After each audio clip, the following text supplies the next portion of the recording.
2014 est l'année de l'offensive de Volkswagen sur les véhicules électriques. Avant l'arrivée de la Golf, c'est la Up qui s'électrifie. Volkswagen lance à l'aube de l'année 2014 sa e-Up, la version électrique de sa citadine Up. Comme sa sœur à motorisation thermique, la e-Up est une voiture avec 5 portes et 4 places.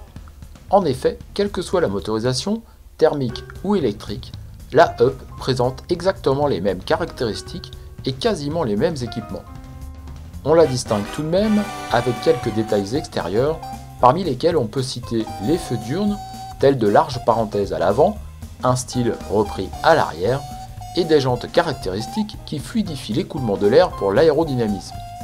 Pour le reste, on retrouve les traits d'une Up avec de grandes optiques à l'avant et un imposant logo à l'extrémité du capot de cette petite auto sous lequel se cache la motorisation électrique et toute l'électronique. Les batteries sont sous le plancher de l'auto, le volume du coffre est donc préservé. Le profil assez rectangulaire de l'auto laisse augurer un bel espace intérieur que ne contredira pas le haillon qui tombe à la verticale.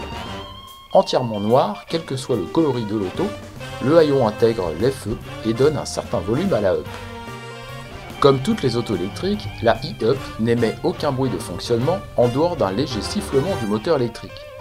La qualité de son isolation fait qu'on n'entend pas trop les bruits aérodynamiques ni de roulement.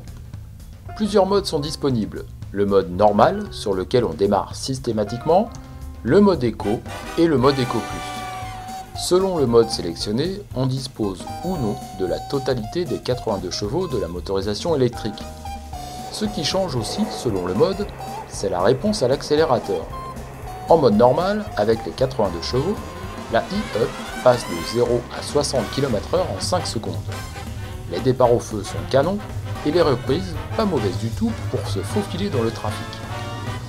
Le 0 à 100 se passe en 12 secondes 4, un chiffre pas ridicule du tout dans la catégorie.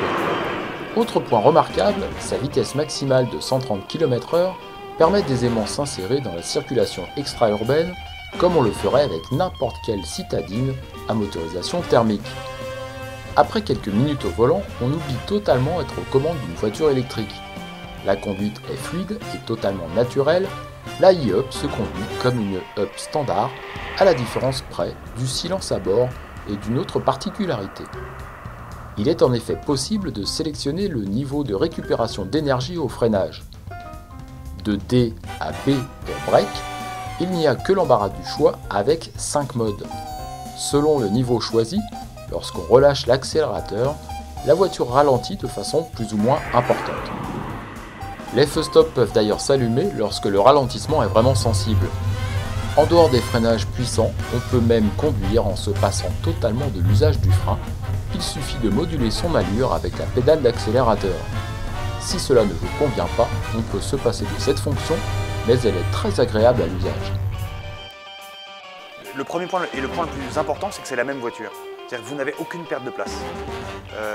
Ce qui est majeur, hein, vous rentrez 4 personnes dans une Up électrique comme dans une Up normale. Après, évidemment, il y a des choses qui changent. On met 230 kg de batterie dans le sous-bassement, mais c'est invisible. Il y a des efforts d'aérodynamisme sur les jantes et sur le bouclier avant et puis la partie arrière du véhicule pour améliorer le coefficient de pénétration dans l'air. Voilà. En termes d'équipement, vous prenez une Up haut de gamme et à laquelle on rajoute 2-3 éléments qui en fait vont concourir à l'économie d'énergie. Par exemple, un pare-brise chauffant. Par exemple, des sièges électriques. Pourquoi? Parce qu'un pare-brise chauffant est moins consommateur qu'une climatisation normale et les sièges électriques remplissent la même fonction.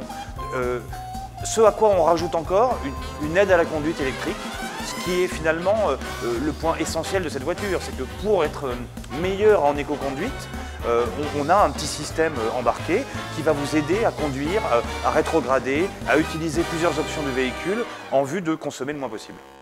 Si la conduite peut distinguer la Up électrique selon les modes choisis, la ligne et l'intérieur de la e-Up sont très proches de la Up thermique. Il y a 4 belles places à bord. L'arrière peut aisément accueillir 2 adultes avec une belle place aux jambes et l'accès est facile avec les grandes portières. L'avant est spacieux et la sellerie confortable. On note l'équipement très riche pour une voiture électrique. On peut même s'offrir un toit ouvrant. Tout en haut de la console centrale se niche la climatisation automatique et l'autoradio. À la base de la console centrale se trouve le bouton pour changer de mode. Il n'y a pas de boîte de vitesse, le levier ne sert qu'à inverser le sens de la marche et à changer de mode de récupération d'énergie. Avec cette motorisation électrique, il y a tout de même quelques petites particularités. L'écran tactile tout en haut de la console centrale a quelques fonctions supplémentaires. On y trouve par exemple l'indicateur ThinkBlue pour nous aider à rouler en consommant moins, ou encore un schéma avec les flux énergétiques.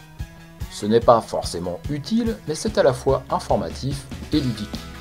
Au cœur du tableau de bord, on a ce qui concerne plus particulièrement la conduite. Le cadran à gauche donne une idée de la consommation ou de la récupération instantanée d'énergie.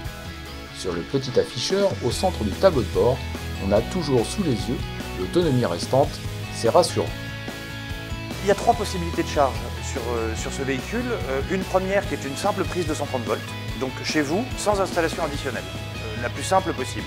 Avec ça, il faut 9 heures pour recharger votre véhicule complètement, ou 7 heures pour 80%. Première option. Deuxième option, vous montez une wallbox chez vous. Alors cette wallbox, préalablement à l'achat, on vérifiera avec notre partenaire si votre installation est compatible à une wallbox.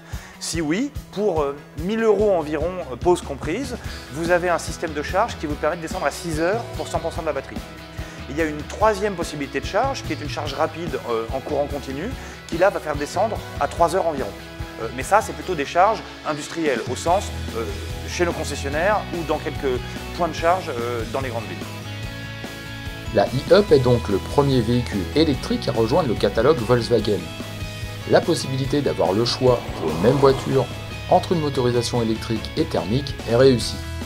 On a en effet la même place à bord, le même volume de coffre et le même équipement que sur une Up classique, comme par exemple la climatisation automatique. Si on ne joue pas avec les différents modes de conduite, la prise en main de cette auto électrique est parfaitement comparable à celle de sa sœur thermique, avec une belle vivacité en prime. Bien entendu, l'autonomie officielle de 160 km n'est pas atteignable. Là, lors de notre essai, par des températures froides, elle était plus proche des 90 km, ce qui laisse tout de même largement le temps d'aller et revenir de son lieu de travail en faisant de petites courses au passage. La e-Up est une voiture électrique particulièrement convaincante pour le quotidien. Dans tous les cas, nous on a pris l'option d'un achat y compris la batterie. Donc vous n'avez pas de loyer additionnel pour posséder cette batterie. Toutes les Volkswagen sont garanties 2 ans. Ça c'est une règle de base. Maintenant, pour ce véhicule-là, on met une garantie additionnelle comprise dans le prix de 8 ans sur la batterie. Pourquoi 8 ans? Parce qu'on est certain que la batterie aura une durée de vie égale à 8 ans, d'une part, et d'autre part parce que c'est le temps de possession moyen d'un véhicule par un client en France. On peut hésiter avec 2 autres citadines électriques que sont la Renault Zoé ou la Smart Electric Drive, mais celle-ci n'a que 2 places. De notre côté, on aime bien la conduite sans surprise, le silence à bord en ville et l'espace aux places arrière. On aime un petit peu moins la quantité de modes de récupération d'énergie, les suspensions fermes et le style des jantes. On termine avec la fiche technique de la Volkswagen e-Up. Elle est disponible à partir de 25 950 € sans aide, ou 19 650 € avec, ou 289 € par mois. Sa puissance est de 82 chevaux, son couple est assez important avec 210 Nm, ses émissions de CO2 sont donc de 0 g par km, sa masse de 1139 kg à vide, le volume de coffre va de 250 à 923 litres, son autonomie officielle est de 160 km, son temps de recharge va de 1 à 9 heures selon le type de prise utilisée, et elle passe de 0 à 100 km/h en 12 secondes 4.